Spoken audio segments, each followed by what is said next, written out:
വിലക്കയറ്റത്തിൽ വലഞ്ഞ് ജനം. നിക്ഷേപാസ്തികൾ മുതൽ നിത്യോപയോഗ സാധനങ്ങളുടെ വരെ വില ദിനംപ്രതി കൂടുകയാണ്. വിലവർധനവ് സാധാരണ കുടുംബങ്ങളുടെ പ്രതിമാസ ബജറ്റുകളെ പൂർണ്ണമായും തകിടം മറിച്ചിരിക്കുകയാണ്. വെള്ളി, സ്വർണം തുടങ്ങിയ പരമ്പരാഗത നിക്ഷേപങ്ങൾ മുതൽ അടുക്കളയിലെ അത്യാവശ്യ വസ്തുവായ തക്കാളി വരെ ഇന്ന് സാധാരണക്കാരന് കയ്യെത്താ ദൂരത്തേക്ക് മാറിക്കൊണ്ടിരിക്കുന്നു. അടുക്കളകളിലെ ഒഴിച്ചുകൂടാനാവാത്ത പച്ചക്കറിയായ തക്കാളിയുടെ വില 25 രൂപയുണ്ടായിരുന്നിടത്ത് ഇപ്പോൾ കിലോയ്ക്ക് 60 വില. ബീൻസ് കിലോയ്ക്ക് 60 രൂപയിൽ നിന്നും 160 ഉയർന്നു. 60 രൂപയായിരുന്ന ക്യാരറ്റിന് ഇപ്പോൾ 80 രൂപയാണ്.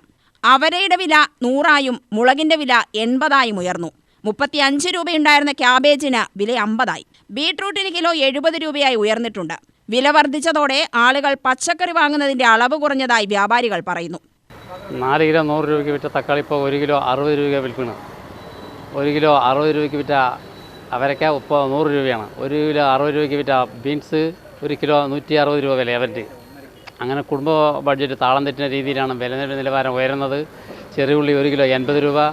അങ്ങനെ നിത്യോപയോഗ സാധനങ്ങളുടെ വില പച്ചക്കറിക്ക് നിരന്തരം കൂടിക്കൊണ്ടിരിക്കുകയാണ്. ഇനി പെട്രോൾ ഡീസൽ വില കൂടിയതിനനുസരിച്ച് വാടകകൾ കൂടുകയും അതിനനുസരിച്ച് പച്ചക്കറിയുടെ വില ഉയരുകയും ചെയ്യും. അങ്ങനെ കുടുംബ ബഡ്ജറ്റ് താളം തെറ്റുന്ന രീതിയിലേക്കാണ് നീങ്ങുന്നത്. അതേപോലെ തന്നെ കാറ്ററിംഗ് സംബന്ധമായി അവർക്ക് നേരത്തെ ഓർഡർ എടുത്തിട്ട് ഇപ്പോൾ വില കൂടിയ അതിലെയാണ് സപ്ലൈ ചെയ്യുന്നത്. അവരും അവരുടെ നഷ്ടത്തിലേക്കാണ് നീങ്ങുന്നത്.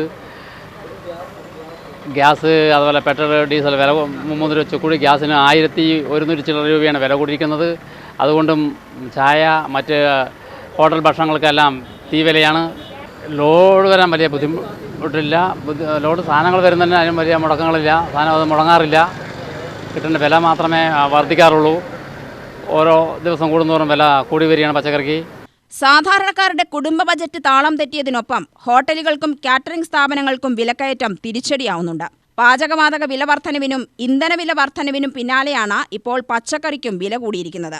വരും ദിവസങ്ങളിൽ പച്ചക്കറി വില ഇനിയും കൂടാനാണ് സാധ്യതയെന്നും വ്യാപാരികൾ പറയുന്നു. മഴയും മറ്റ് കാലാവസ്ഥാ വ്യത്യാസം വരുമ്പോൾ അതിനനുസരിച്ച് വില കൂടാൻ ചാൻസ് ഉണ്ട്. ഇപ്പോൾ 1 കിലോ വാങ്ങുന്നവൻ ഇപ്പോൾ 1/4 കിലോയാണ് ബീൻസ് വാങ്ങിയിട്ട് പോകുന്നത്. അവരൊക്കെ 1/4 കിലോയാണ് വാങ്ങിയിട്ട് പോകുന്നത്. അങ്ങനെ വില കൂടിയതെല്ലാം 100 ഗ്രാം അങ്ങനെ വെച്ചിട്ടാണ് ആൾക്കാർ വാങ്ങിയിട്ട് പോകുന്നത്. കച്ചവടം അല്പം കുറവാണ്. മുടക്ക് മുതൽ കൂടുതലും കച്ചവടം കുറവായാണ് ഇപ്പോൾ സംഭവിച്ചുകൊണ്ടിരിക്കുന്നത്. വില കൂടാൻ ഇനി ചാൻസ് ഉണ്ട്. UTV news, Palakkad.